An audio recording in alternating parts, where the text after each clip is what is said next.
Um, you talked about the value of nutrition and how it helped you through the process. Yes. I'm an associate for like a health and wellness company, and we've helped people through our products to get them ready for things like this. Could you kind of tell me a little bit about what you did in terms of nutrition to kind of give you that power that you needed, and also like change your body so that you're able to do it a little bit easier? So there's, in terms of nutrition, there's kind of two elements to it. One is the daily nutrition, and one is the kind of what I had to learn about my body while I'm actually exercising for hours and hours and hours at a time.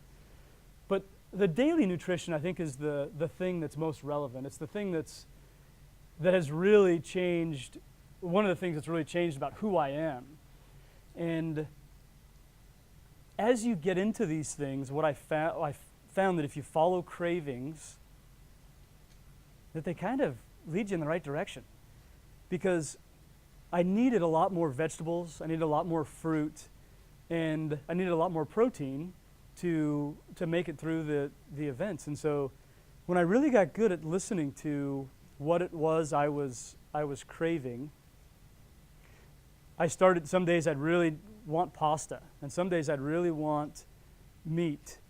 And so what I found is the more natural I could be along the entire way, the less processed stuff I could eat, the less deep fried stuff I could eat, the better my body performed.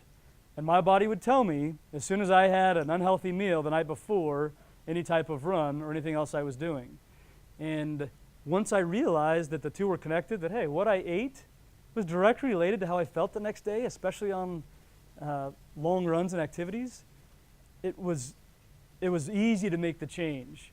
And so now, those old foods I used to crave, the deep fried foods, the French fries, the mayonnaise, the things that used to be all my favorites, I just don't have the same cravings anymore. And so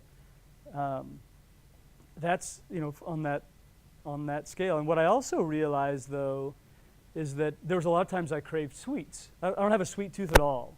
But during this Ironman training, I actually craved sweets more than anything, more than I ever had in my life.